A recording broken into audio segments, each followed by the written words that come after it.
There are real benefits sometimes to living in another country, and there are real difficulties sometimes. One benefit I'm enjoying right now is being outside of the United States when the United States is having a really difficult time. But that's also a really difficult circumstance for me because of my family, my friends, and my civic sense of responsibility. That as a citizen, I feel a sense of responsibility. I am very well read. I'm the type of person that's easy for me to research stuff and read very complicated medical tracts and political tracts, philosophical documents, and understand it. And so when I was living in the U.S., I used to write quite a bit for a newspaper, and I used to write letters to the editor, which appeared as editorial articles in and of themselves. And I had the opportunity from the newspaper to write a regular column in the newspaper, and I could have done that. It wasn't paid. It's completely voluntary. But for a long time, I did that. I would publish maybe 7 or 8 times a year, not too often. But I have a very strong sense of duty as a citizen because I have these gifts. I have the ability to read and understand very difficult, complicated material and translate that to people who can't understand it. So when things like COVID-19 come up, I'm able to read into that, into the medical science that is developing in response to the epidemic, the pandemic. And I'm able to translate those discoveries.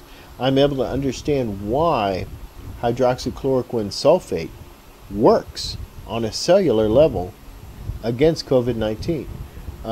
Why vitamins like quercetin work against COVID-19 because those are substances that chemically allow zinc to enter the cell, and zinc, when it enters the cell, will prevent COVID-19 from replicating.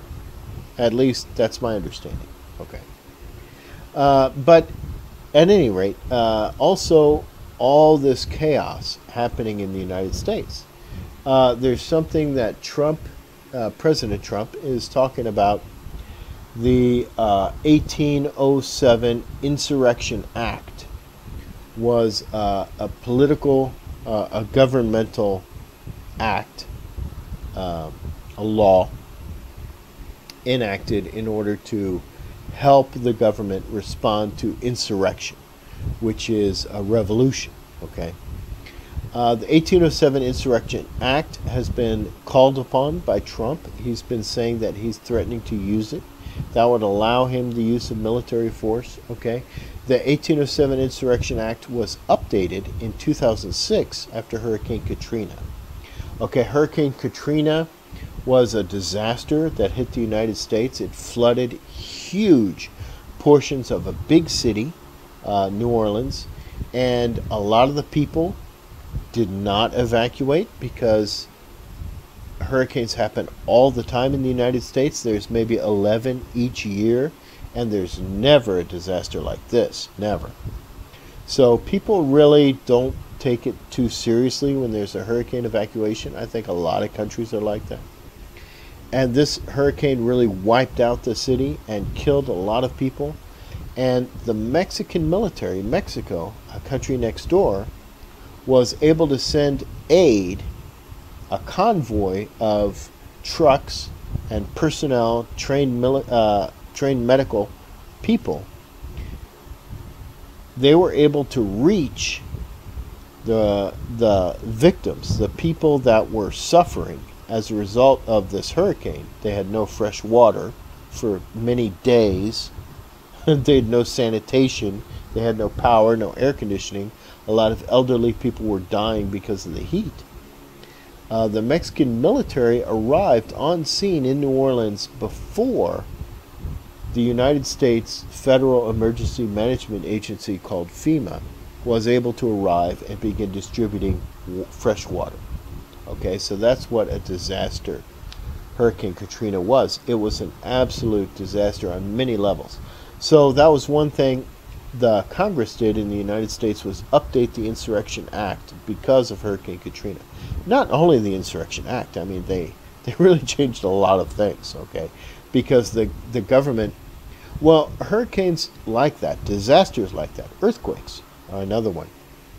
They're really a blessing in disguise, is the phrase in the U.S., a blessing in disguise. So it's a blessing, although at the time you don't see it as a blessing. You see it as a horrible disaster inflicting pain on thousands of people, okay, suffering.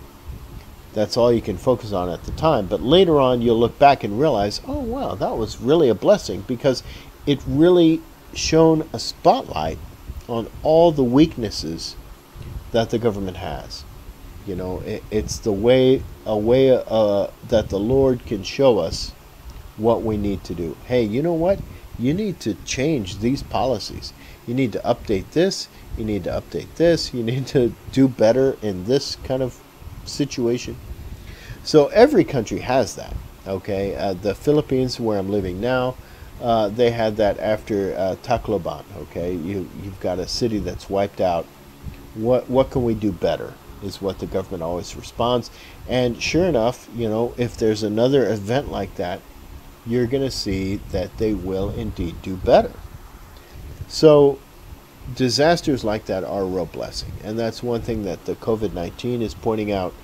A lot of people are pointing out, hey, you know what, in the future, there's not going to be any church closures for pandemics like this. And yeah, there's going to be a lot of changes, you know, a lot of changes, because it's been 100 years, maybe more, since a world pandemic has really happened. So a lot of countries have really been caught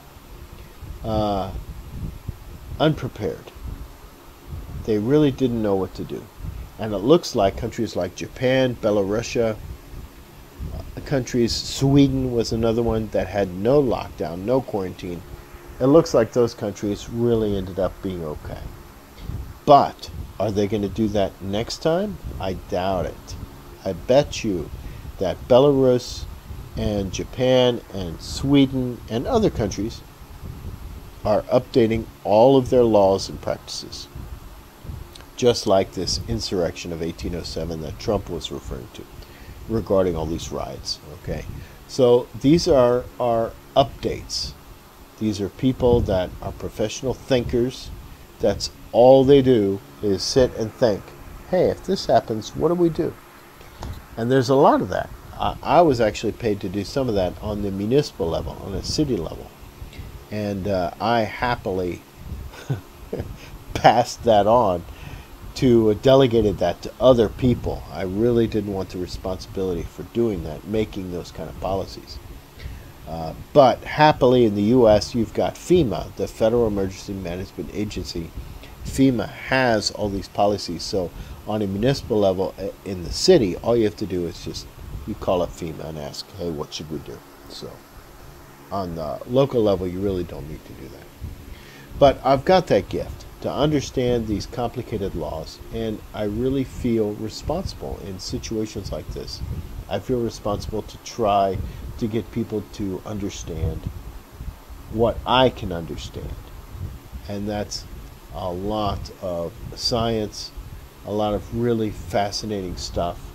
And happily, there's not a lot of death with this. There's not millions of people dying. This isn't the Spanish flu from 1918.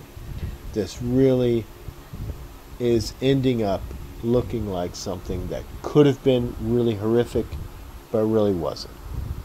Okay, a lot of countries like Sweden, Japan, Australia, the highest death mortality in Australia, I think, was eight people in one day. So a lot of countries are only having a few hundred deaths, maybe 1,000 deaths. So this isn't millions and millions of people. It's a real blessing. But it's also a warning shot. You know, we really need to prepare for a real epidemic that does come, because for sure one will come. It's inevitable. Okay. So those are my thoughts right now. Everything's going great here. We're getting ready to prepare our kids for school when they start that up again. And the weather's beautiful. So it's really warm. I really enjoy it. All right. Take care.